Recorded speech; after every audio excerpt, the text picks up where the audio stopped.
नमस्कार।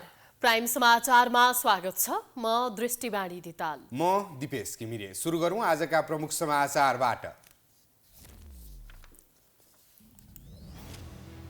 साउन 10 गतेदेखि जारी संसदको अवरोध भोलिदेखि अन्त्य हुने। सुन प्रकरणमा समिति बनाउन सरकार तयार। मापदण्डको दस्तावेजलाई भोलि अन्तिम रूप दिने सहमति। ललिता निवास जग्गा प्रकरणमा सिआइबीको छानबिन सकियो। प्रतिवेदन सरकारी वकिलको हातमा। निर्णयकर्तालाई नै प्रतिवादी नबनाउने निष्कर्षले अनुसन्धानमा शङ्का। तामझामका साथ सुरु गरिएको सामाजिक सुरक्षा कार्यक्रम प्रभावहीन। 4 वर्षमा केवल 18,000 रोजगारदाता आबद्ध। 40 अर्ब रुपियाँ सङ्कलन। प्रतिफल शून्य। थाइल्याण्डका पूर्व प्रधानमन्त्री सिनावात्रालाई 8 वर्षको जेल सजाय। 15 वर्ष निर्वासित जीवनपछि स्वदेश फर्केको केही घण्टामै पक्राउ। सत्ताको दुरुपयोग गरेको आरोप। र एसिया कप क्रिकेटका लागि नेपाली टिम आज राति पाकिस्तान प्रस्थान गर्दै। भारत र पाकिस्तान विरुद्ध उत्कृष्ट खेल्ने कप्तानको आत्मविश्वास।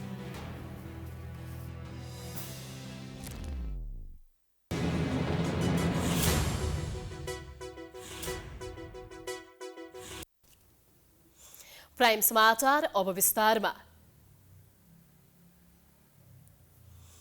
साउन 10 गतेदेखि जारी संसदको अवरोध भोलिदेखि अन्त्य हुने भएको छ। सुन प्रकरणको छानबिनका लागि समिति बनाउनु पर्ने एमालेको माग पूरा गर्न सरकार तयार भएपछि गतिरोध अन्त्य हुने भएको हो। प्रमुख प्रतिपक्ष एमालेले सुन प्रकरणको छानबिनका सन्दर्भमा सरकारलाई झुकाउन सफल भएको छ। साउन 10 गते राजस्व अनुसन्धान विभागले बरामद गरेको करिब 61 किलो सुन तस्करमा सरकार, गृहमन्त्री र अर्थमन्त्री समेतको संलग्नता हुन सक्ने भन्दै त्यसको छानबिन उच्चस्तरीय समितिले गर्नुपर्ने एमालेको माग थियो।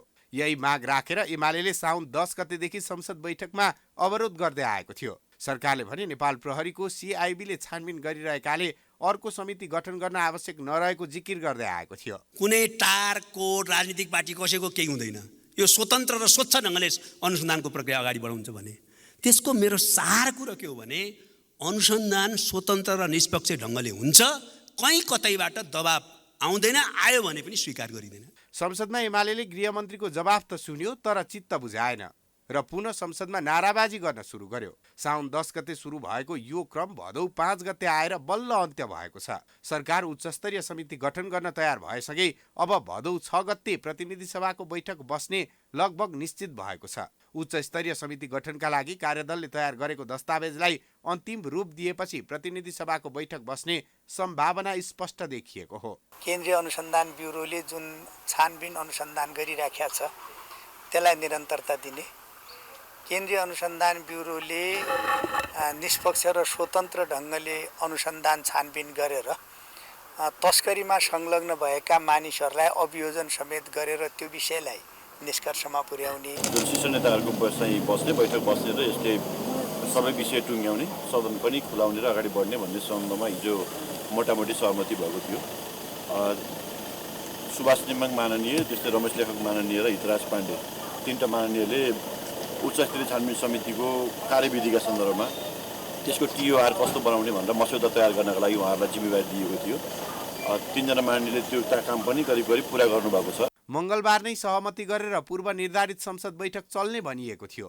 तर एमाले अध्यक्ष केपी ओलीको स्वास्थ्यमा समस्या आएका कारण अनुपस्थित भएपछि बुधबारका लागि सरेको हो। सहमति नभएको भन्दा पनि आज पनि केपीजीको स्वास्थ्य स्थिति राम्रो भएन भनेर उहाँ आउनु भएन, त्यसकारण भोलिलाई चाहे। सोमबार राति बसेको बैठकले सुन तस्करी सम्बन्धमा छानबिन गर्न उच्चस्तरीय न्यायिक आयोग गठन गर्ने बारे सैद्धान्तिक सहमति गरेको थियो। त्यसका लागि सुभाष नेङमाङ, रमेश लेखक, हितराज पाण्डे सदस्य रहेको कार्यदल गठन गरिएको छ। मङ्गलबारको बैठकमा सहभागी भएका प्रधानमन्त्री पुष्पकमल दाहाल प्रचण्ड, काङ्ग्रेस सभापति शेरबहादुर देउवा लगायत शीर्ष नेताहरूलाई कार्यदलका सदस्यहरूले दस्तावेजका बारेमा जानकारी गराएका थिए। नेङमाङ, लेखक र पाण्डे मिलेर जाँचबुझ आयोग 2026 बमोजिमको उच्च स्तरीय समिति गठन सहितको दस्तावेज तयार पारेका छन्। सिआइबीको छानबिनलाई निरन्तरता दिएर निष्कर्षमा पुर्याउने र सुन तस्करी प्रकरणमा भएका कमी कमजोरीलाई नियन्त्रण गर्ने गरी काम गर्ने सहमति जुटेको छ। नेकपा एमाले संसद अवरोध गरेपछि संसद सुचारू गर्न राष्ट्रपति रामचन्द्र पौडेलले चासो राखेका छन्। यसकै लागि उनले आफ्नो निवासमा नै सर्वदलीय बैठक बोलाए। संवैधानिक राष्ट्रपतिले आफ्नो भूमिका भुलेर असंवैधानिक काम गरेको दाबी गर्दै प्रमुख प्रतिपक्षी दल एमाले सहभागी भएन। कानुनका जानकारले भने राष्ट्रपतिले केही दललाई बोलाएर बैठक गर्दैमा अवैधानिक नहुने बताएका छन्। 60 केजी सुन प्रकरणमा एमाले विशेष छानबिन समितिको माग राखेर साउन 10 गतेदेखि नै संसद बैठक अवरुद्ध गर्यो। संसद सुचारू गर्न औपचारिक र अनौपचारिक धेरै बैठक बसे, तर दलबीच कुरा नमिलेपछि राष्ट्रपति पौडेलले संसद सुचारू गर्ने बारे चासो देखाए, जसका कारण उनले यस विषयलाई लिएर मंगलबार सर्वदलीय बैठक बोलाएका थिए। यसअघि उनले प्रधानमन्त्री प्रचण्ड, कांग्रेस सभापति देउवालाई भेटेर वस्तुस्थिति बुझेका थिए। राष्ट्रपति पौडेलले साउन 31 गते एमाले अध्यक्ष ओलीलाई निवासमा नै बोलाएर संसद सुचारू गर्न आग्रह गरेका थिए, जसका कारण ओली राष्ट्रपतिसँग सन्तुष्ट छैनन्।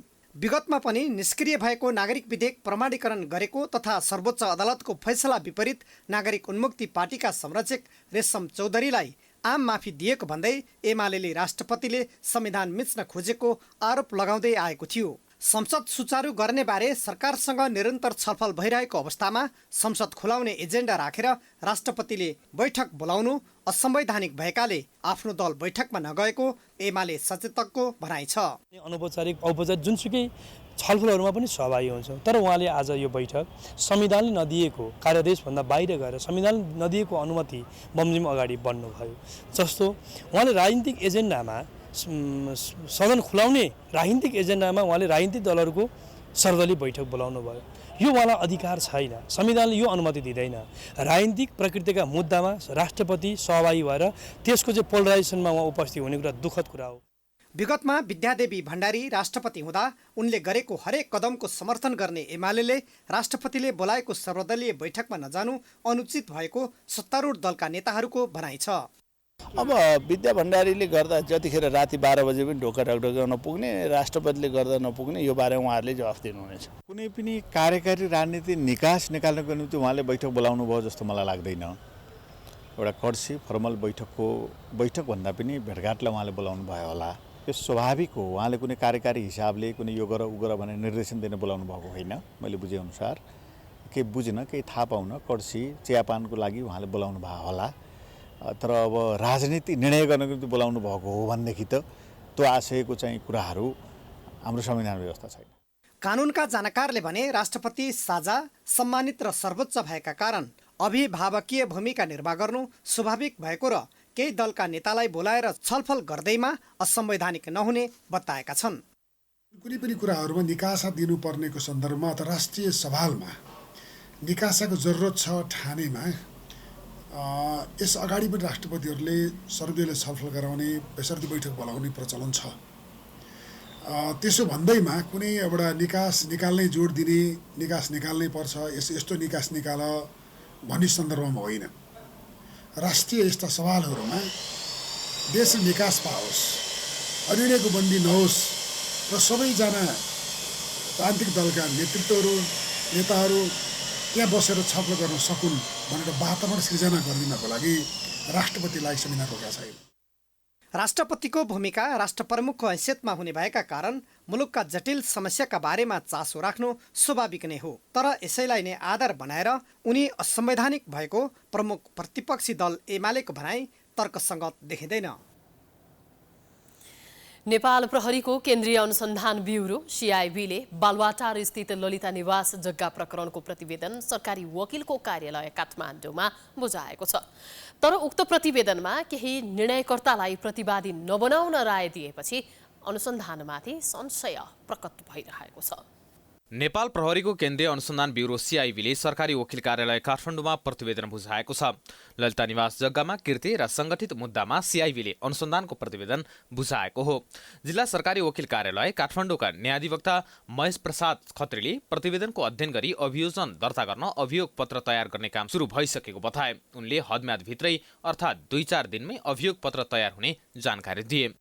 सीआईबीले अनुसन्धान प्रतिवेदन जिल्ला सरकारी वकिल कार्यालय काठमाडौँ समक्ष पेश गरेको अवस्था छ र अबको 2-4 दिनमा चाहिँ हदम्यादभित्रै यसको अभियोजन काठमाडौँ जिल्ला अदालतमा अभियोग पत्र तयार गरेर दायर गर्ने काम सुरु भएको छ। अब भर्खर फाइल आएको अवस्था छ। सिआइबीले ललिता निवास जग्गा प्रकरणमा 200 भन्दा बढीलाई प्रतिवादी बनाएर मुद्दा चलाउन सरकारी वकिल कार्यालय समक्ष राय पेश गरेको छ। तर पूर्व प्रधानमन्त्री माधव कुमार नेपाल, डाक्टर बाबुराम भट्टराई, तत्कालीन मुख्य सचिव लीलामणि पोखरेल र सचिव कृष्णबहादुर राउतलाई प्रतिवादी नबनाउन राय दिएपछि सिआइबीमा सत्ता गठबन्धनको प्रभाव परेको आरोप लागेको छ। प्रतिवेदनमा पूर्व मन्त्रीहरू विजय गच्छेदार, डम्बर श्रेष्ठ, चन्द्रदेव जोशी र सञ्जय कुमार शाह टक्लालाई भने प्रतिवादी बनाइएको छ। त्यसैगरी पूर्व सचिवहरू दिप बस्नेत, दिनेश अधिकारी, छविराज पन्त, युवराज भूषाल र नारायण गोपाल मलेगोलाई पनि प्रतिवादी बनाइएको छ। एउटा कमिटी गठन गर्यो, छानबिन गर्यो, दराजमा थन्क्यायो। आजसम्मको यही होइन घटनाक्रम। अब एमालेलाई त्यही चाहिएको छ, प्रतिपक्षी दललाई त्यसैमा लागेको छ। अब म व्यक्ति विशेष यसैका कारणले भ्रष्टाचार भयो अर्थ, तर जो पर्छ पर्न दिने नि। एउटा ट्र्याकमा एउटा नियम कानुन ऐनहरू ट्र्याकमा आउँछ, मान्छे अनुशासित हुन्छ। त्यसो भयो भने यो कुरै हुन नदिएको देख्दाखेरि यो पक्ष प्रतिपक्ष के हो फन्डा।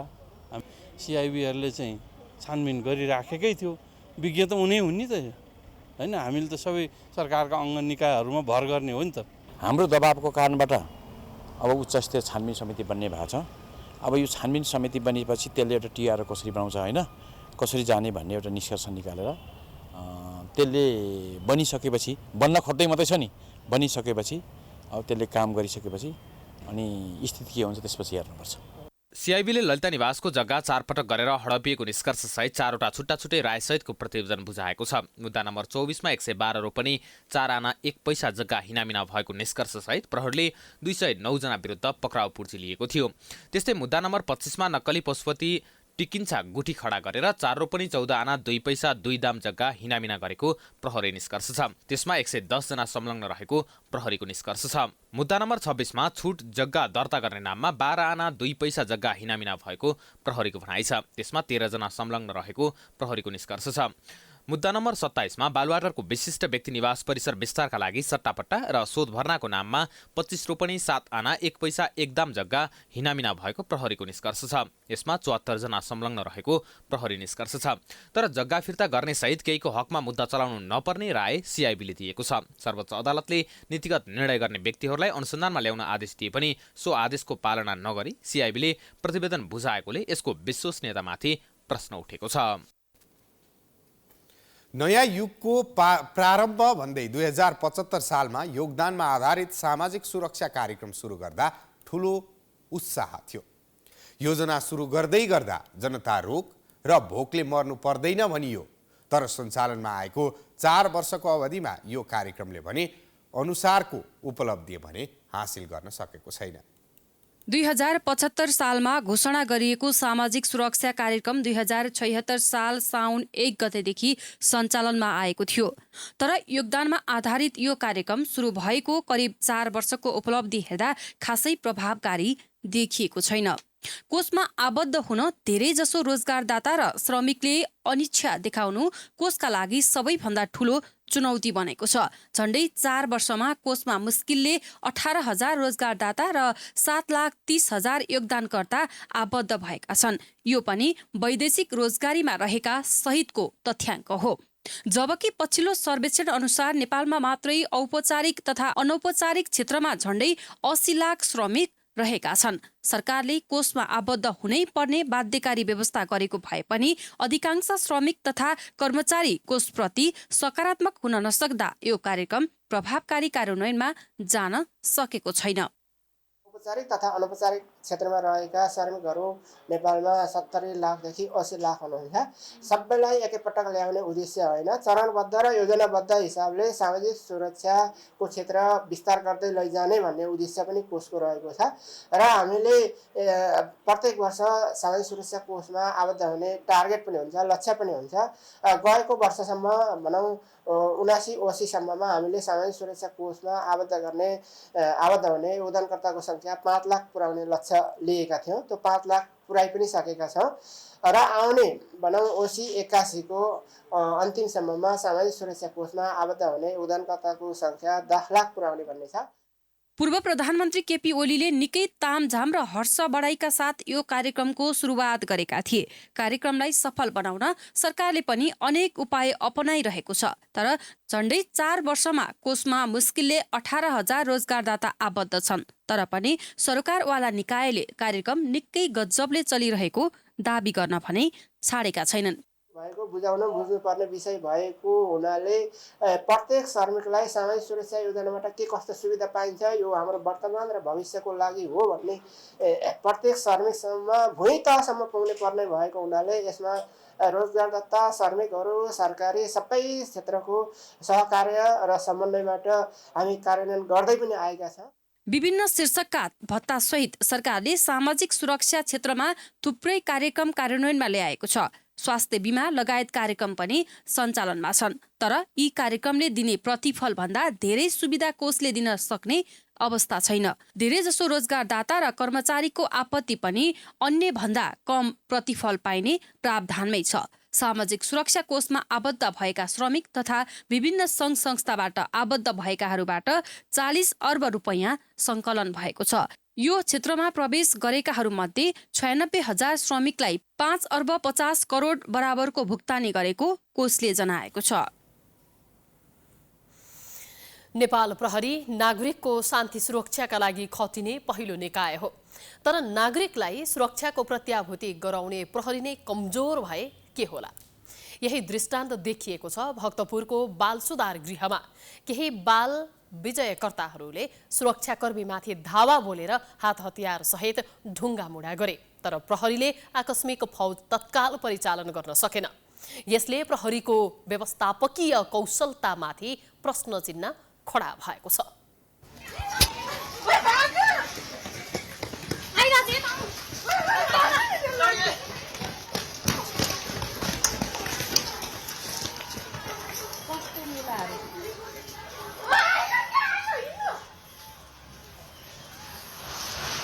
यी दृश्य त देखिहाल्नुभयो।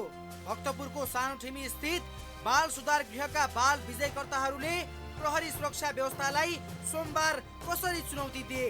सिन हेर्दा कुनै सिनेमाको फाइट सिन भन्दा कम छैन।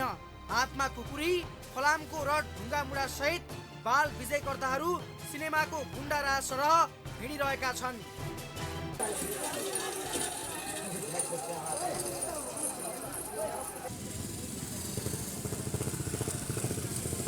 पक्नुहोस्, घटनाको इतिवृत्तान्त यस्तो छ। भाद्र 3 गते शनिबार रामेछापका 18 वर्षीय कमल बस्नेतको उपचारको क्रममा मृत्यु भयो। बस्नेतको निधन शङ्कास्पद रहेको भन्दै परिवार एवं आफन्तजनले बाल सुधार गृह अगाडि विरोध गरे। बस्नेत परिवारको विरोधमा सुधारका लागि गृहमा रहेका बाल विजयकर्ताहरूले पनि होमा हो मिलाए। सुधार गृह सुरक्षित नभएको भन्दै विरोध जारी राखे। विरोध गरिरहेका बाल विजयकर्ताहरूले पहिले अन्य कारागारका चौकीदार नाइके सरह सुधार गृहका मोनिटरहरूमाथि कुटपिट गरे। 22 जना प्रहरीको सुरक्षा घेरामा रहेको सुधार गृहभित्र कुटपिट भएको थाहा पाएपछि प्रहरी घटनास्थललाई शान्त पार्न भित्र पसेको थियो। तर बाल विजयकर्ताहरूले प्रहरीमाथि निर्मम कुटपिट गरे। सानोठिमी प्रहरी वृत्तका डीएसपी रविन श्रेष्ठ, इन्सपेक्टर सञ्जीव गोली सहित 18 जना घाइते भए। इन्सपेक्टर गोली अत्याधिक घाइते भएकाले नेपाल प्रहरी अस्पतालमा उपचाररत छन्। यसरी बाल विजयकर्ताहरूले प्रहरीमाथि कुटपिट मात्र गरेनन्, उनीहरूले गेट तोडफोड गरी प्रहरीकै गाडी आफूहरूले हाकेर बाटोमा धारिला हतियार सहित दादागिरी देखाए।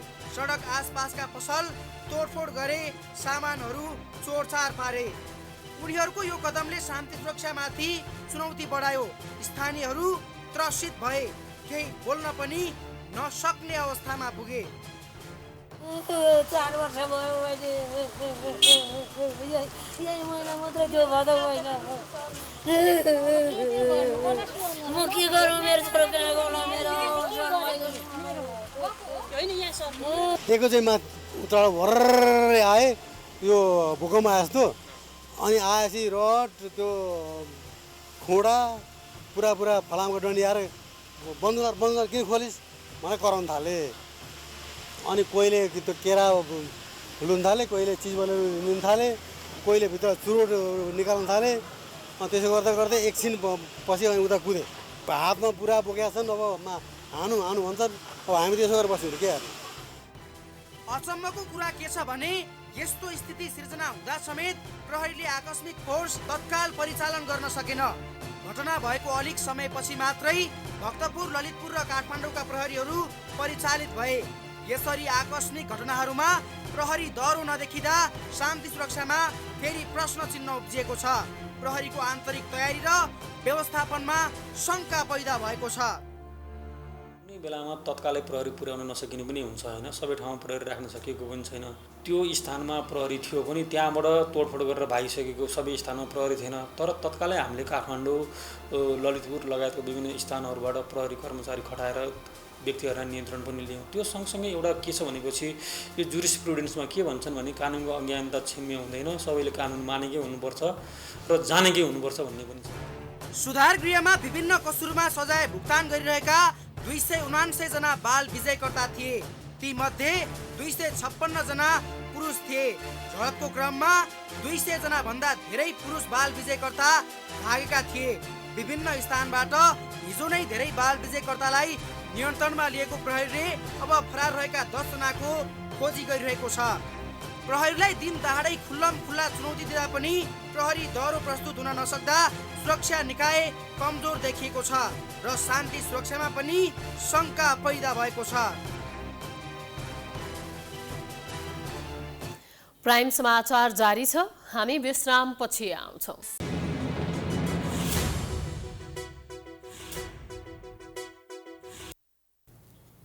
विश्रामपछि स्वागत छ। अब बाँकी समाचार। प्रधान न्यायाधीश विश्वम्भर प्रसाद श्रेष्ठले पद तथा गोपनीयताको शपथ लिएका छन्। मङ्गलबार साँझ राष्ट्रपति कार्यालय शीतल निवासमा राष्ट्रपति रामचन्द्र पौडेलले श्रेष्ठलाई पद तथा गोपनीयताको शपथ गराएका हुन्। शपथ समारोहमा राष्ट्रपति पौडेल, उपराष्ट्रपति रामसहाय प्रसाद यादव, प्रधानमन्त्री पुष्पकमल दाहाल, सभामुख देवराज घिमिरे लगायत उच्च पदस्थ सरकारी अधिकारीहरू उपस्थित थिए। तर उपसभामुख इन्दिरा राणा मगर भने सहभागी भएनन्। संवैधानिक परिषदबाट प्रधान न्यायाधीशमा सिफारिस गरिएका सर्वोच्च अदालतका कायम मुकायम प्रधान न्यायाधीश श्रेष्ठलाई संसदीय सुनवाई समितिको सोमबारको बैठकले सर्वसम्मत अनुमोदित गरेपछि राष्ट्रपति पौडेलले नियुक्त गरेका थिए। श्रेष्ठले 14 महिना सर्वोच्च अदालतको नेतृत्व गर्नेछन्। उनले 2081 असोज 20 मा 65 वर्ष उमेर हदका कारण अवकाश पाउनेछन्। नेकपा एकीकृत समाजवादीको केन्द्रीय कमिटीको 6औं बैठक मङ्गलबारबाट सुरु भएको छ। ललितपुरमा सुरु भएको बैठकमा पार्टी अध्यक्ष माधव कुमार नेपालले पार्टीको वैचारिक दृष्टिकोण सहितको राजनीतिक प्रतिवेदन पेश गरेका छन्। राजनीतिक प्रतिवेदन पेश गर्दै अध्यक्ष नेपालले एमालेबाट विद्रोह गरेर नयाँ पार्टी खडा गर्नुको औचित्य पुष्टि भएको जिकिर गरे। उनले विगतको सन्दर्भमा जानु आवश्यक नरहे पनि विद्रोहबाट पार्टी निर्माणको औचित्यका बारेमा प्रष्ट हुनुपर्ने समेत बताए। हामी विचार विमर्श चाहिँ गर्न सकौँला, कल्पना गर्न सकौँला, त्यसपछि त्यहाँ भुक्तमान भोगेको भए के हुन्थ्यो भन्ने कुरा पनि आफ्नो ठाउँमा छँदैछ। त्यस हुनाले विगतको सन्दर्भमा हामी धेरै अहिले गइरहनु पर्ने आवश्यकता मैले ठानेको छैन। तर अहिले पनि हाम्रो दिमागमा उठिरहेको छ कि हाम्रो पार्टी जुन विद्रोहबाट निर्माण भएको छ त्यो विद्रोहको औचित्य थियो कि थिएन। अध्यक्ष नेपालले पार्टी बैठकहरूको बारेमा विधानले व्यवस्था गरेको भन्दै आवश्यकता अनुसार केन्द्रीय तहको बैठक बस्न सक्ने उल्लेख गरे। अध्यक्ष नेपालले केन्द्रीय सरकार, प्रदेश सरकार र सभामा पार्टीका सांसदहरूको भूमिकाको पनि समीक्षा हुनु आवश्यक रहेको धारणा राखे। उनले मुलुकको राजनीतिक अवस्था र पार्टी संगठनका बारेमा समेत प्रतिवेदनमा उल्लेख गरिएको जिकिर गरे। राष्ट्र र जनताका सरोकारका विषयहरूमा विचार मिल्नेहरूसँग हातेमालो गर्दै अघि बढ्न चाहेको उनको भनाइ छ। 39 पेज लामो राजनीतिक प्रतिवेदनमा अध्यक्ष नेपालले नेकपा एमाले, राष्ट्रिय स्वतन्त्र पार्टी र राप्रपा जस्ता शक्तिको आलोचना गर्दै गठबन्धन जोगाउनु पर्नेमा जोड दिएका छन्। अध्यक्ष नेपालले राष्ट्रिय तथा अन्तर्राष्ट्रिय परिस्थितिको विश्लेषण गर्दै पश्चिमा शक्तिहरूले नेपाललाई चीन विरुद्ध खडा गर्न खोजेको प्रतिवेदनमा उल्लेख गरेका छन्। त्यस्तै राजनीतिक प्रतिवेदनमा उनले जनताको बहुदलीय जनवादको औचित्य अझै रहेको भन्दै पार्टीले सो विचार छाड्न नसक्ने जनाएका छन्। बैठकमा राजनीतिक परिस्थिति, संगठनको पुनर्गठन, आगामी महाधिवेशन लगायतका विषयमा छलफल हुने नेकपा एकीकृत समाजवादीले जनाएको छ। बैठक भाद्र 7 गतेसम्म चल्नेछ।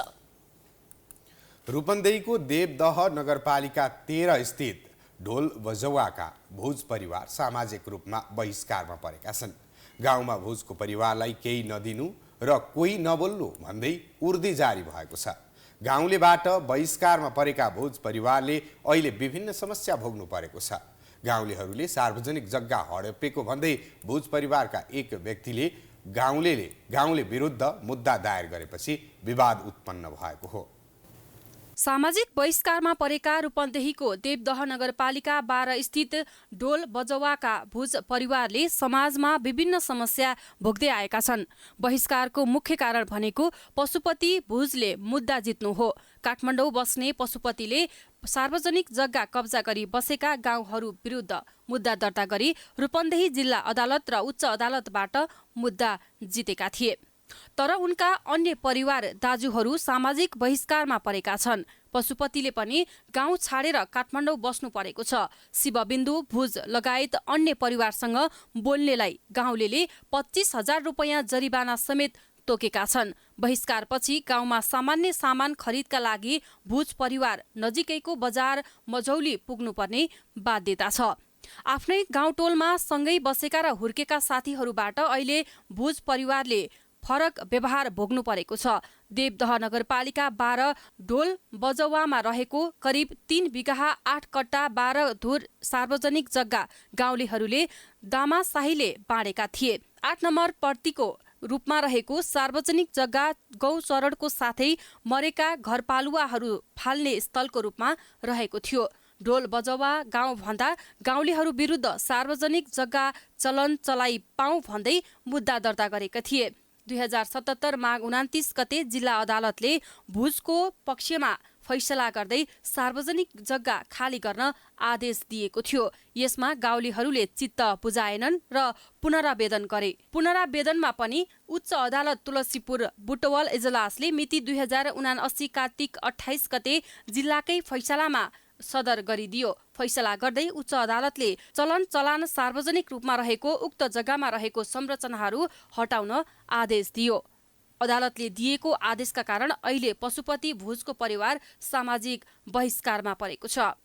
अब हामी बाबुबाजे पालादेखि नै पर्ती भएको पर्ती र त्यो गौचरण नै भएर आएको हो। त्यो गौचरणमा अब सबै गाई बस्तु चराउने सबै गर्ने पुरा गाउँले पुरा समाजले नै युज गरिरहेको छ। अनि उहाँहरू अतिक्रमण गर्नेपछि मैले खाली गराउने उद्देश्यले त्यो मुद्दा हालेको हो। मुद्दा हालिसकेपछि त्यो खाली होस् र त्यो अब त्यो सरकारी भनौँ न सामूहिक युज होस् भनेर त्यो गरेको हो। त्यो जग्गा कब्जा गर्ने गाउँलेहरूले पनि उक्त जग्गा सार्वजनिक रहेको स्वीकार गरेका छन्। 2055 सालमा पर्ती रहेको उक्त जग्गा सबै गाउँले मिलेर 5 धुरको दरले दामाशाहीले बाँडेका थिए। अन्य बाहिरी व्यक्तिहरूको अतिक्रमणबाट जोगाउन जग्गा बाँडेको स्थानीयले दावी गरेका छन्। अब गरिबहरूको त्यति ज्ञान बुद्धि थिएन कि सारा जमिन माग गर्ने भनेर सरकारको पनि यसमा कमी कमजोरी छ। अरू विषयमा सरकारले गाविसको प्रमाण हुँदा पनि 50 चोटि सारा जमिन तोक्छ, बल्ल नगिर्ता दिन्छ। यो विषयमा एकचोटि सारा जमिन तोकिएन किन? सरकारले तो सरकारको कमी कमजोरी हो नि। जब ठावे ठावे सुकुम्बासी बैठे लगले ऐलानी जगह में, तब पहले तो सचिवे रहल, चाहे प्रधान जानल जा चाहे सचिव जानल जा, वह भोग तू वार्ड में सूचना टांग देहलस कि जेकर खाली जमीन बा तो बैठ जा, कब्जा कैले जेकर घर न हो बैठ जाए जाते। तो ऐसा के गांव भर मीटिंग कैले, 5 धूर सब बटले। तो पहले अब तो देखा जाए चमकील लगाता न घर, सड़क उड़क बन गई। रूपन्देही जिल्ला अदालतले वडा कार्यालयलाई घर टहरा भत्काई सार्वजनिक जग्गा खाली गराउन आदेश दिए पनि वडाले आदेश तत्काल कार्यान्वयन गर्न समस्या रहेको बताएको छ। जनताको त्यहाँ कति बिचरा चाहिँ कस्तो छ, कसैको चाहिँ धुर जग्गा नभएको पनि छ र अहिले भत्काउने आदेश भइदिएको म आज पनि यत्रो चाहिँ असार 20 को पत्र मलाई छ। असार 20 को पत्रबाट पनि अब म यत्रो चाहिँ अब 1-1.5 महिना मैले रोकिसकेँ भने भत्काउने भयो त अध्यादेश मैले हिजो नै दिने थिएँ मैले र अब भोलिको दिनमा पनि त्यो गरिब जनताहरूको घर भत्काउने आदेश त मेरो वडाले मैले दिन सक्दिनँ मैले र त्यही भएर अहिले पनि मैले त्यो विषयमा चाहिँ रोकिरहेको पनि छु। सार्वजनिक रूपमा चलन चलाइदिने भन्दै रूपन्देही जिल्ला अदालतले जिल्ला प्रशासन कार्यालय रूपन्देही र इलाका प्रहरी कार्यालयलाई बोधार्या दिँदै देवदह नगरपालिकाको वडा नम्बर 12 लाई पत्राचार गरेको थियो। तर अदालतको आदेश कार्यान्वयन भने हुन सकेको छैन। प्राइम टेलिभिजनका लागि रूपन्देहीबाट रविन्द्र गुप्ताको रिपोर्ट। 2072 सालको विनाशकारी भूकम्पले तहस नहस बनाएको धरहरा पुनर्निर्माणको काम सुरु भएको 5 वर्ष भइसकेको छ। 2 वर्षमा सम्पन्न गर्ने गरी ठेक्का सम्झौता भए पनि धरहरा निर्माणको काम अझै सम्पन्न भएको छैन। झण्डै 2.5 वर्ष अघि पुनर्निर्माण अधुरै छँदा तत्कालीन प्रधानमन्त्री केपी शर्मा ओलीले धरहराको उद्घाटन गरे पनि सर्वसाधारणले कहिले अनुगमन गर्न पाउँछन् भन्ने अझै निश्चित छैन। विक्रम सम्वत 2072 सालको भूकम्पले भत्किएपछि 2075 साल असोजमा धरहराको पुनर्निर्माण सुरु भएको थियो। 22 तलाको बन्ने धरहराको लागि प्राधिकरणले आह्वान गरेको ठेक्काको आर्थिक प्रस्तावमा सबैभन्दा कम ठेक्का प्रस्ताव गर्ने कम्पनीमा रमन जेभीले उक्त ठेक्का पाएको थियो। रमन जेभीले 3 अर्ब 38 करोड रुपैयाँमा लिएको धरहराको निर्माण 2 वर्षमा सकिनुपर्ने ठेक्का सम्झौता थियो। तर ठेक्का सम्झौता भएको 5 वर्ष बितिसक्दा पनि धरहरा निर्माणले पूर्णता पाउन सकेको छैन। तत्कालीन प्रधानमन्त्री केपी शर्मा ओलीले 2078 साल वैशाखमा नै निर्माण अधुरै हुँदा धरहराको उद्घाटन गरेका थिए। उद्घाटनका क्रममा उनले नेपालीहरूको धरहरा चढ्ने इच्छा पूरा भएको दाबी समेत गरेका थिए। तर उद्घाटन भएको झण्डै 2.5 वर्षसम्म पनि सर्वसाधारणको धरहरा चढ्ने इच्छा पूरा हुन सकेको छैन। शहरी विकास तथा भवन निर्माण विभागले निर्माण व्यवसायीको ढिलासुस्तीका कारण निर्माण कार्य सम्पन्न नभएको बताएको छ। भवन निर्माण विभागले रमन जेभीलाई आउँदो असोज 25 गतेसम्म निर्माण सम्पन्न गर्ने गरी म्याद थप समेत गरिदिएको छ। बीचबीचमा हामीले पार्ट गर्दै उसलाई हामीले साइट उपलब्ध गराएको अवस्था छ। त्यो सँगै अहिले निर्माण व्यवसायीहरूको काम देशैभरि हेर्दाखेरि पनि काम गत वर्षको फाइनेन्सियल प्रोग्रेस हेर्दा पनि कम देखिन्छ। के त भन्दाखेरि यो लिक्विडिटी क्रन्च यसले पनि अलिकति केही रोल त खेलेको छ। त्यो भन्दैमा फेरि हामीले उसलाई भुक्तानी दिन बाँकी राखेको अवस्था पनि होइन। तसर्थ निर्माण व्यवसायीको पनि काममा सुस्तता पक्कै छ। यता ठेकेदार कम्पनीले भने बीचमा आएको कोभिड महामारी र सरकारले जग्गाको नक्सा समयमै पास नगर्दा काममा ढिलासुस्ती भएको बताएको छ। धरहराको टावर निर्माण भइसक्दा पनि आसपासका भवन नभत्काउँदा सुन्दरताको काम गर्न नपाएको निर्माण कम्पनीको भनाइ छ। साथै धरहरा असोज 5 गतेभित्र कुनै पनि हालतमा निर्माण सम्पन्न गरिसक्ने ठेकेदार कम्पनीले दाबी गरेको छ। सुरुमा हामीलाई प्रोजेक्टको काम स्टार्ट गर्नु बेलामा चाहिँ पूर्ण रूपमा साइट चाहिँ ह्यान्डओभर हुन सकेन, जसमा धरहरा टावरको मात्रै तपाईँको एउटा साइट चाहिँ उपलब्ध गराइयो। यसमा चाहिँ तपाईँको पहिला यो प्रोजेक्ट सुरु हुनुभन्दा पहिला हुलाको कार्यालय टक्सार विभागहरू रहेका थिए, जुन चाहिँ हामीले धरहरा टावर सम्पन्न गरिसक्दा पनि त्यो एरिया चाहिँ काम गर्नको लागि हामीलाई प्रोभाइड भएन। अगाडिपट्टि हुलाको एरिया चाहिँ खाली हुनको लागि 1.5 वर्ष लाग्यो। त्यो एरिया पनि हामीले प्यारलल रूपमा काम गर्न पाएनौँ। हाल 42 रोपनी क्षेत्रफलमा फैलिएको धरहरा परिसर आसपासमा रहेको गोसवारा हुलाक कार्यालय सहितका अन्य संरचना हटाइएको छ। आर्थिक हिसाबले 79% र भौतिक हिसाबले 88% काम सम्पन्न भइसकेको साथै धरहराको भित्रको संरचना र सुन्दरताको काम भइरहेको छ। 2 वर्षमा सक्ने गरी सुरु गरिएको धरहरा निर्माण कार्य पटक पटक म्याद थप्दै जाँदा 5 वर्ष लागे पनि अन्तिम तोकिएको पछिल्लो मिति अर्थात् आगामी असोजमा सम्पन्न हुनेमा अझै ढुक्क हुने अवस्था भने छैन। उद्योगबाट निस्किने प्रदूषित रसायनका कारण कञ्चनपुरको पुनर्वास नगरपालिका 5 मा किसानले लगाएको करिब 200 बिघा जमिनको धान बाली पूर्ण रूपले क्षति भएको छ। साउनको अन्तिम साता आएको बाढीमा स्थानीय उद्योगबाट निस्किने फोहोर रसायन सहितको पानी किसानको खेतबारीमा पसेको थियो। पुनर्वास नगरपालिका 2 स्थित भागेश्वर चिनी मिलबाट निस्किने स्प्रिटका कारण विभिन्न बाली नष्ट भएको छ। कञ्चनपुरको पुनर्वास नगरपालिका 2 स्थित भागेश्वर चिनी मिल तथा केमिकल्स प्रणालीबाट निस्किने प्रदूषित केमिकल स्प्रेडका कारण किसानले लगाएको 100औं बिघा धानसँगै उखु र तिल खेतीमा क्षति पुगेको छ। खेतहरूमा नालाको पानीसँगै चिनी मिलबाट निस्किएको रसायनयुक्त फोहोरका कारण 200 बिघा बढी क्षेत्रफलमा लगाएको धान खेतीमा क्षति भएको छ। त्यस्तै उखु र तिल खेतीमा समेत 60% बाली नोक्सान भएको छ। यो हाम्रो गन्ना पनि सर सुकिसके यही पानीले गर्दा हो कि केमिकलले गर्दा हो। अनि गन्ना नि गयो अनि धान पनि पहिला यस्तो हुन्थेन, अहिले त पुरै सेतो पराल जस्तो बनाइदिए। पराल भन्दा नि खतम गरे। पहिला आउँथ्यो खोला यसरी हुन्थेन। खोला देखिन्थ्यो, पात पनि हरियो देखिन्थ्यो डाँठहरू।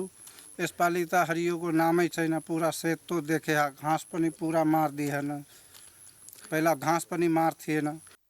उद्योगबाट निस्किएको रसायनका कारण धान बाली क्षति हुँदा खाद्य सङ्कट हुने भन्दै किसान चिन्तित बनेका छन्। गत साउन 22 गते दोदा नदी र सिमरी नालामा आएको बाढीले सिमरी नाला आसपासको क्षेत्र डुबानमा परेको थियो। चिनी मिलले प्रदूषित रसायन खोलामै फालेका कारण खेतीबाली नष्ट भएको भन्दै किसानहरूले क्षतिपूर्तिको माग गरेका छन्। यसपालि चाहिँ यो बारी आएर एकासी मर्न गइरहेछ। अब यो पराल बनेछ, न यो उम्किन पाउँछ त्यति भन्दा बढी। अब त्यो ठुलो घाँस हुने बेलामा यस्तो भइदियो, अब के हुन्छ? यो हुँदै हुन्न धान। हाम्रो धान पनि उता एउटा पनि छैन, अलिअलि पुग्थ्यो खानालाई, त्यो पनि मारिदियो भारीले। 4-5 महिना खानालाई पुग्थ्यो हाम्रो धान। मजदुरी मान्छे हामी देहारी मजदुरी गरेर खाने सुगुम्बासी मान्छे, त्यो पनि त्यत्रो धान पनि बगाइदियो। अब के गर्ने? त्यो अब केही त दिनु पर्यो नि हामीहरूलाई। यता स्थानीय जनप्रतिनिधिले चिनी मिल प्रशासन, स्थानीय तह र कृषकहरूको त्रिपक्षीय छलफल अनुसार मिलबाट निस्किने फोहोरजन्य रसायनको उचित व्यवस्थापन गरेर मात्रै मिल सञ्चालन गर्ने सहमति भएको जनाएका छन्। तर सहमति अनुसार उद्योगले कार्यान्वयन नगरेको जनप्रतिनिधिको भनाइ छ। उद्योगबाट निस्किने प्रदूषित रसायनका कारण धान बाली सुकेर पराल जस्तै भएको छ। त्यस्तै उखु बाली समेत सुक्दै गइरहेको किसानको गुनासो छ। उखु र धान बालीमा भएको क्षतिको विषयलाई लिएर कृषि ज्ञान केन्द्र, नगरपालिका तथा महाकाली चिनी मिल लगायत सरोकारवालाहरूले छलफल गरेका छन्। उक्त स्थानको माटो र पानी चेक जाँचको लागि तत्काल कृषि अनुसन्धान केन्द्रलाई पठाउने नगरपालिका, कृषि र सुगर मिलले क्षतिको संयुक्त अनुगमन निरीक्षण गर्ने, माटो र पानीको परीक्षण रिपोर्ट आएपछि पीडित कृषकहरूलाई जिल्ला विपद व्यवस्थापन मार्फत उचित क्षतिपूर्तिको व्यवस्था गरिने कृषि ज्ञान केन्द्रले जनाएको छ।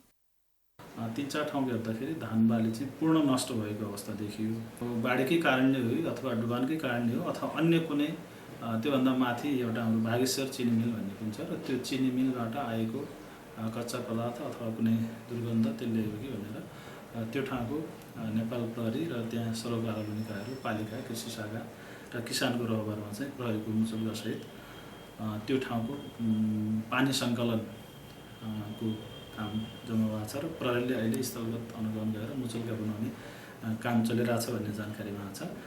उता भागेश्वर सुगर मिलले 6 महिनादेखि मिलको काम बन्द भएकोले मिलबाट कुनै रसायन उत्पादन नभएको दावी गरेको छ। मिल सञ्चालन भएको अवस्थामा निस्कने फोहोर तथा रसायनलाई उद्योगले उचित व्यवस्थापन गर्दै आएको बताएका छन्। सबभन्दा पहिला त अहिले हाम्रो मिल बन्द भएको कति महिना भयो, अहिले त मिल सञ्चालनमै छैन। मिल सञ्चालन हुने बेला गन्दा पानी जाने त्यो अहिले त के त्यस्तो उही छैन। त्यसले अब धान बाली त्यसले भयो भन्ने कुरा उ त क्लियर छैन। पानी त हाम्रो यहाँबाट साफ पानी जाने अहिले त त्यो बाँकी त अरू बेला फोहोर पानी खोलामा हाल्नुहुन्छ नि? फोहोर पानी जाँदैन। फोहोर पानी मिल चलेपछि सञ्चालनमा आएपछि फोहोर पानी भन्नाले त्यति फोहोर पनि जाँदैन, सफा नै पानी जान्छ। पानी त्यसमा केमिकलहरू युज हुन्छ हैन? त्यो पानी केमिकल जान्न सक्छ त्यसमा। स्थानीय स्तरमा उद्योग कल कारखाना स्थापना हुनु मुलुक तथा स्थानीयकै लागि आर्थिक हिसाबले राम्रो भए पनि उद्योग कल कारखानाबाट निस्किने रसायनलाई उचित व्यवस्थापनका लागि उद्योग व्यवस्थापन पक्ष तथा स्थानीय पालिकाले समेत कार्यविधि निर्माण गरी सञ्चालन गर्नुपर्ने देखिन्छ। उद्योगबाट हुने पर्यावरणीय नोक्सानीका साथै किसानहरूले लगाएको अन्न बालीमा हुने क्षतिप्रति उद्योग सञ्चालक गम्भीर हुन जरुरी छ। प्राइम टेलिभिजनका लागि कञ्चनपुरबाट डिलिराज पन्तको रिपोर्ट। प्रधानमन्त्री पुष्पकमल दाहाल प्रचण्ड र जनता समाजवादी पार्टीका अध्यक्ष उपेन्द्र यादव बीचको सम्बन्धमा दरार आएको छ। गौर हत्याकाण्ड बेउजाउन सरकार नै अग्रसर भएपछि जसपा अध्यक्ष यादव झस्किएका छन्। प्रधानमन्त्रीले नै जसपाको विकल्पमा जनमतलाई प्राथमिकतामा राख्दा जसपासँगको सम्बन्धमा थप दरार आएको हो। प्रधानमन्त्री पुष्पकमल दाहाल प्रचण्ड र जनता समाजवादी पार्टीका अध्यक्ष उपेन्द्र यादव बीचको सम्बन्धमा दरार बढ्न थालेको छ। गौर हत्याकाण्ड बिउजाउने विषयमा गृह मन्त्रालयले पीडित भन्दै आन्दोलनमा उत्रिएकाहरूसँग सहमति गरेपछि सरकारसँग जसपा अध्यक्ष यादव झस्किएका छन्। यादव प्रधानमन्त्री पुष्पकमल दाहालले गत साउन 31 र 29 गते बोलाएको सर्वदलीय बैठकमा पनि सहभागिता जनाएका थिएनन्। यद्यपि जसपाले यी बैठकहरूमा प्रवक्ता मनिष सुमन र नेता राजेन्द्र श्रेष्ठलाई पठाएको थियो। बैठकलाई छल्दै जसपाको 12 जिल्ला कार्य समितिको आन्तरिक बैठकमा सहभागी हुन अध्यक्ष यादव बारा पुगेका थिए। तर जसपाले भने अध्यक्षको कार्यव्यस्तताका कारण सहभागी हुन नपाएको जनाएको छ। उपेन्द्रजी कार्यव्यस्तताले नजानु भएको, कहिलेकाहीँ त काठमाडौँमै रहनु भएन, उहाँ बाहिर हुनुहुन्थ्यो, अर्को जिल्लामा हुनुहुन्थ्यो, त्यही भएर जानु भएन। तर उपेन्द्रजी जानुभयो कि मनिष सुमन गयो भन्ने फरक छैन। जनता समाजवादी पार्टीको प्रत्येक बैठकमा उपस्थिति छ। त्यो प्रधानमन्त्रीजीले राष्ट्रपतिजीले बोलाएपछि हामी नजाने कुरै हुँदैन। हामीले राज्यलाई मानेका छौँ। प्रधानमन्त्रीजीप्रति पनि हाम्रो त्यतिकै आस्था छ। उहाँले बोलाएको बैठक अध्यक्षजीको कार्यव्यस्तताका खातिर मात्र उहाँ अनुपस्थित हुनुभयो। यद्यपि पछिल्लो समय प्रचण्ड र यादव सम्बन्ध दरारको स्थितिमा पुगेको जसपाकै नेताहरूले स्वीकार गर्छन्। प्रधानमन्त्री प्रचण्ड र जसपाका अध्यक्ष यादव बीचको राम्रो सम्बन्धमा ग्रहण लगाउने प्रयास भइरहेको प्रवक्ता सुमन बताउँछन्। प्रधानमन्त्रीजी पनि सचिनु भएको छ। प्रधानमन्त्रीजीलाई पनि लागेको छ हो कोही न कोही षड्यन्त्र गर्दैछ। मेरो र उपेन्द्रजीको सम्बन्धको बिचमा, यो गठबन्धनताको बिचमा कसैले षड्यन्त्र गर्दैछ, हामी भित्रैमध्ये कोही होला र त्यो षड्यन्त्रकारीको पहिचान गरौँला। तर यो सम्झौताहरू कसरी भए थाहै छैन मलाई भन्ने जस्तो उहाँले एक प्रकारको अनभिज्ञता जारी गर्नुभयो र यसको अब अर्को कुनै बाटो खोजौँला भनेर उहाँले त्यो सम्झौतालाई निरस्त गर्ने जस्ता पनि भावना प्रकट गर्नुभयो। त्यसपछि सम्बन्ध ठिकै छ, सम्बन्ध राम्रै चलिरहेको छन्। त्यो षड्यन्त्रकारीहरू हामी पनि खोजिरहेका छौँ, कोही न कोही षड्यन्त्र गरेको छ। पछिल्लो समय सरकारको व्यवहार हेर्दा शङ्का गर्ने ठाउँ धेरै भेटिएको उनको दाबी छ। त्यसो त प्रधानमन्त्री दाहालले जनमत पार्टीलाई सरकारमा प्रवेश गराएपछि यादव झनै असन्तुष्ट बनेका छन्। माओवादीको भागमा परेको संघीय मामिला मन्त्रालयबाट अमनलाल मोदीलाई राजीनामा गर्न लगाई उनको ठाउँमा जनमत पार्टीलाई जिम्मेवारी दिने प्रधानमन्त्रीको कदम यादवले पटक्कै मन पराएका छैनन्। गत मङ्सिरमा सम्पन्न प्रतिनिधि सभाको निर्वाचनपछि यादव र जनमत पार्टीका अध्यक्ष सीके राउत बीच पनि बाराबारको अवस्था छ। सप्तरी 2बाट राउतले यादवलाई हराएपछि झन बढी आवेश जसपामा थपिएको थियो। प्रधानमन्त्री दाहालले बिग्रेको सम्बन्ध सुधारको प्रयास गर्नुको साटो जसपाको विकल्पमा जनमत पार्टीलाई अगाडि सारेपछि यादव झन सशङ्कित बनेका छन्। यसको असर सरकारमा मात्र नभएर जसपा पनि सम्मिलित रहेको समाजवादी मोर्चा समेत पर्ने देखिन्छ। प्राइम समाचार जारी छ। हामी विश्रामपछि आउँछौँ।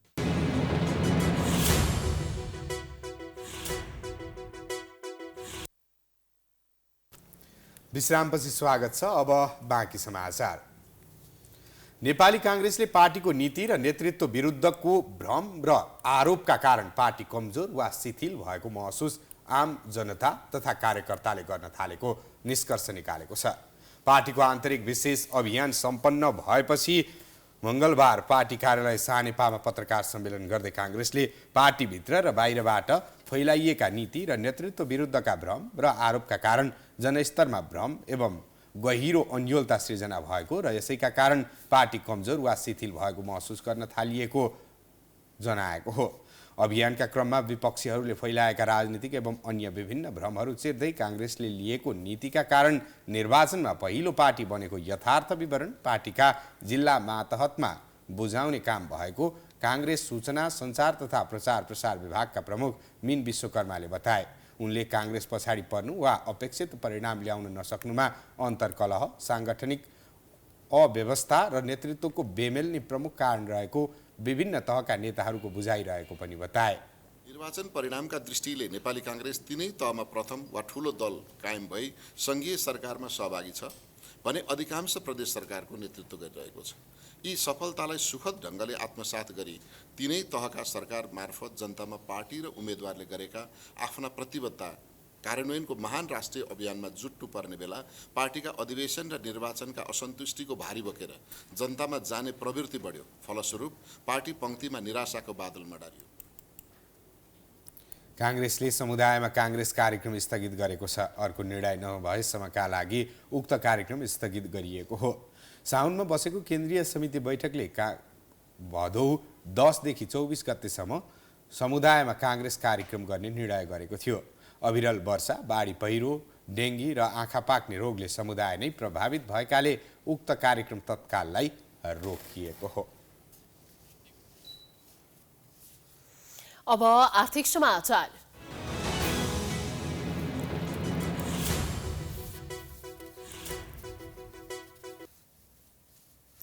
प्रधानमन्त्री पुष्पकमल दाहालले अन्तर्देशीय ट्रान्समिसन लाइन विस्तार गरी विद्युत व्यापारलाई प्राथमिकतामा राखेको बताएका छन्।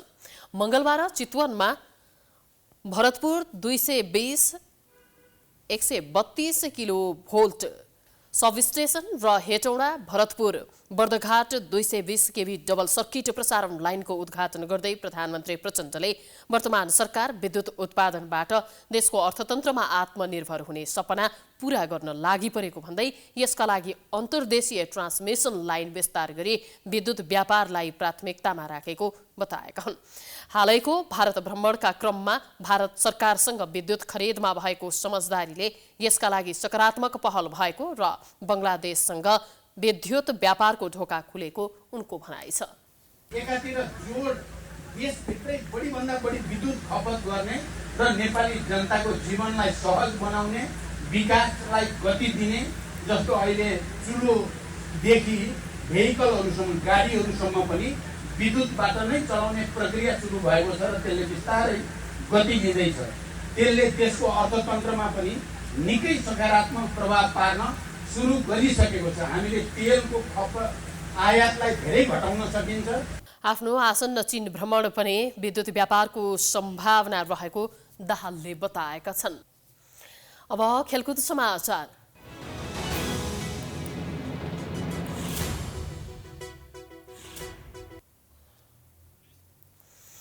नेपाली क्रिकेट टिमका कप्तान रोहित शर्माले एसिया कपमा भारत र पाकिस्तान विरुद्ध उत्कृष्ट क्रिकेट खेल्ने आत्मविश्वास प्रस्तुत गरेका छन्। उनले नतिजा आफ्नो हातमा नरहे पनि मैदानमा 100% प्रयास गर्ने बताएका हुन्। आज नेपाल क्रिकेट संघले खेलाडीको विदाईका लागि आयोजना गरेको कार्यक्रममा पत्रकारसँग कुरा गर्दै पौडेलले आफूहरू भारत पाकिस्तानसँग खेल्न तयार भएको उल्लेख गरे। धेरै समयदेखिको सपना साकार भएको भन्दै उनले जतिसक्दो धेरै प्रयास गर्ने बताए। उनले विश्वकप क्वालिफायरमा वेस्ट इन्डिज र जिम्बाब्वेसँग खेलेको अनुभव एसिया कपमा काम लाग्ने आशा व्यक्त गरे। सोचेको थिएन नि इन्डियासँग खेल्ने भनेर, अब अपर्च्युनिटी पाएको छौँ होइन, अब त्यो अपर्च्युनिटीलाई रेस्पेक्ट गरेर भनौँ न आफ्नो बेस्ट दिन ट्राई गर्छौँ होइन इन्डिया र पाकिस्तानको अगेन्स्टमा। किनभने त्यति बेला पुरै वर्ल्डले नै संसारले नै हेरिरहेको हुन्छ हामीलाई होइन इन्डिया र पाकिस्तानको गेम। सो अभियसली बेस्ट आफ्नो दिने ट्राई गर्छौँ। अभियसली एकदम कम्पिटेटिभ हुन्छ किनभने गेम स्टार्ट गर्नुभन्दा अगाडि सेम लाइनदेखि स्टार्ट गर्ने होइन दुईटै टिमले होइन। सो त्यो पर्टिकुलर डेमा जसले राम्रो खेल्छ होइन त्यो टिमले जित्छ। विश्वकप क्वालिफायरमा वेस्ट इन्डिज र जिम्बाब्वेसँग खेल्दा नेपाली ब्याट्सम्यानलाई सर्ट बलमा खेल्न निकै गाह्रो भएको थियो। प्रशिक्षक मोन्टी देसाईले सर्ट बलमा विश्वका दिग्गज ब्याट्सम्यानहरू पनि आउट हुने गरेको भन्दै यसलाई मात्र समस्याका रूपमा लिन नहुने बताएका छन्। Every game had a new face who stepped up. Okay, so my expectations is those new faces to keep stepping up again and again. Greatness comes from repeating. Okay, opportunity against full member teams, we are walking into the unknowns. We know that, but there is an excitement. If we try to reflect to our last game. Asia cup क्रिकेटका लागि Nepali team आजै राति पाकिस्तान प्रस्थान गर्दैछ। हामी prime समाचारको अन्त्यमा आइपुगेका छौँ। जाँदा जाँदै प्रमुख समाचार पुनः एकपटक। साउन 10 गतेदेखि जारी संसदको अवरोध भोलिदेखि अन्त्य हुने। सुन प्रकरणमा समिति बनाउन सरकार तयार। मापदण्डको दस्तावेजलाई भोलि अन्तिम रूप दिने सहमति। ललिता निवास जग्गा प्रकरणमा सिआइबीको छानबिन सकियो। प्रतिवेदन सरकारी वकिलको हातमा, निर्णयकर्तालाई नै प्रतिवादी नबनाउने निष्कर्षले अनुसन्धानमा शंका। तामझामका साथ सुरु गरिएको सामाजिक सुरक्षा कार्यक्रम प्रभावहीन। 4 वर्षमा केवल 18,000 रोजगारदाता आबद्ध, 40 अर्ब रुपियाँ सङ्कलन, प्रतिफल शून्य। थाइल्याण्डका पूर्व प्रधानमन्त्री सिनावात्रालाई 8 वर्षको जेल सजाय, 15 वर्ष निर्वासित जीवनपछि स्वदेश फर्केको केही घण्टामै पक्राउ, सत्ताको दुरुपयोग गरेको आरोप। र एसिया कप क्रिकेटका लागि नेपाली टिम आज राति पाकिस्तान प्रस्थान गर्दै, भारत र पाकिस्तान विरुद्ध उत्कृष्ट खेल्ने कप्तानको आत्मविश्वास।